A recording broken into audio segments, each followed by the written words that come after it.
May mga gabi na hindi ka makatulog. Hindi dahil may masakit sa katawan mo, kundi dahil punong-puno ang iyong isipan. Paulit-ulit mong binibilang ang perang natitira.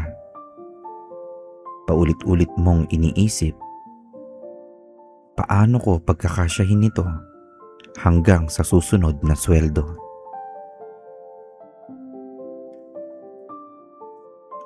May bayarin sa kuryente, may tubig, may upa sa bahay, may tuition, may gamot, may pagkain.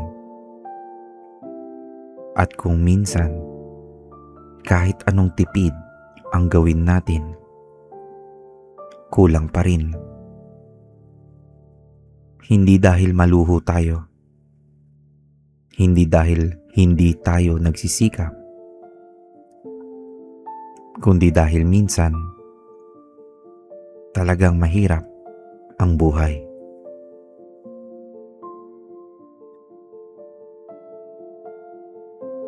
Pinakamasakit siguro kapag ayaw mo nang mangutang, pero wala ka ng ibang pagpipilian. Nahihiya ka ng mag-message, nahihiya ka ng humiram, nahihiya ka ng humingi ng tulong, pero kailangan. Dahil may mga anak kang kailangan pakainin. May mga magulang kang kailangang suportahan. May mga responsibilidad kang hindi pwedeng takasan.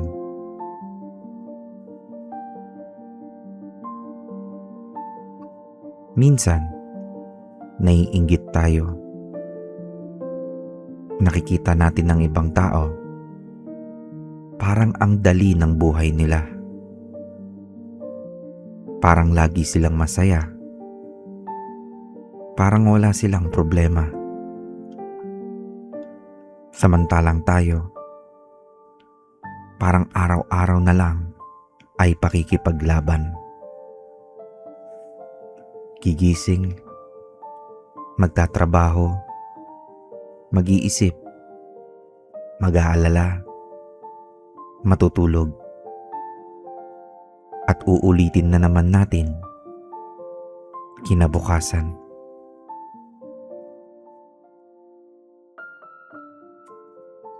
At dumarating ang mga gabing tinitignan mo ang kisame. Tahimik ang buong bahay. Lahat ay tulog na. Pero ikaw, gising pa rin. Iniisip kung paano mo babayaran ang lahat. Iniisip kung paano ka muling babangon.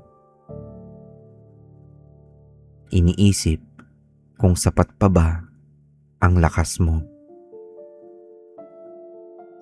At baka habang nanonood ka ngayon, yan mismo ang nararamdaman mo.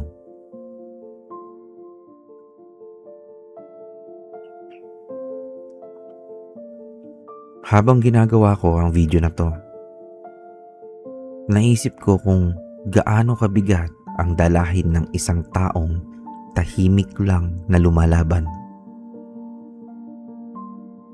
Hindi lahat ng pagod ay nakikita. May mga taong nakangiti sa trabaho, pero pag-uwi nila, binubuksan nila ang mga sobre ng bayarin na matagal na nilang iniiwasang tingnan. May mga magulang na inuuna ang pagkain ng kanilang mga anak kaysa sa sarili nilang hapunan. May mga breadwinner na hindi bumibili ng gusto nila para lamang matiyak na may pambayad sa kuryente at pagkain. ang kanilang pamilya. At may mga taong halos mawalan na ng pag-asa. Pero bumabangon pa rin kinabukasan dahil may mga taong umaasa sa kanila. Kung isa ka sa kanila, nais kong sabihin ito. Nakikita ng Diyos ang bawat sakripisyo mo. Nakikita niya ang bawat luha na hindi mo ipinapakita sa iba. At kahit pakiramdam mo ay wala nang nakakakita sa iyong pagod, hindi ka nakakalimutan ng Diyos.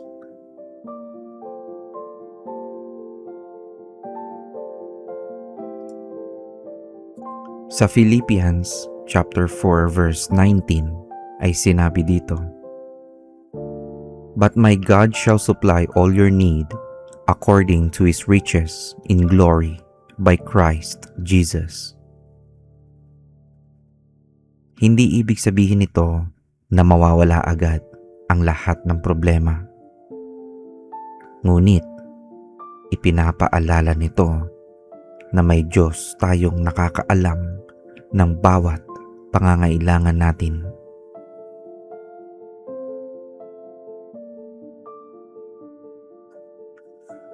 Ngayon naman, samahan niyo ako para sa isang panalangin. Panalangin para sa mga taong pagod ng mag-isip, pagod ng maghanap ng paraan, pagod ng umisip kung saan kukuha ng pambayad bukas. Manalangin tayo. Panginoong Jesus, lumalapit po kami sa inyo ng may mapagpakumbabang puso. Marami sa amin pagod na. Pagod ng mag-isip, pagod ng maghanap ng paraan, pagod ng mag-alala kung saan kukuha ng pambayad bukas. Panginoon, kayo po ang aming pag-asa. Buksan niyo ang mga pintuang matagal na naming ipinapanalangin. Pagpalain niyo ang aming trabaho. Bigyan niyo kami ng bagong oportunidad. Gabayan niyo ang bawat taong naghahanap pa lamang ng hanap buhay. Tulungan niyo ang mga negosyong nahihirapan.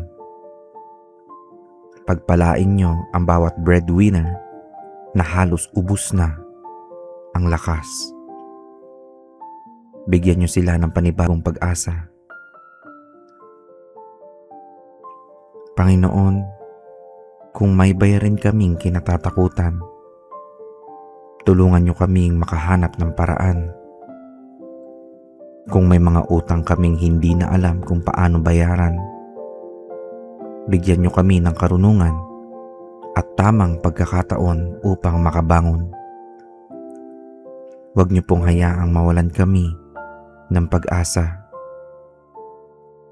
Palitan niyo ang aming takot ng kapayapaan, ang aming pangamba ng pananampalataya, at ang aming luha ng mga patotoo ng inyong kabutihan.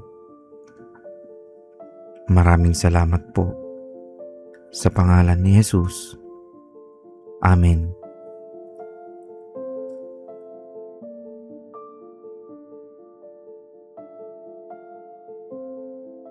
Bago tayo magtapos, maraming salamat sa inyong patuloy na pagsama sa ating araw-araw na panalangin.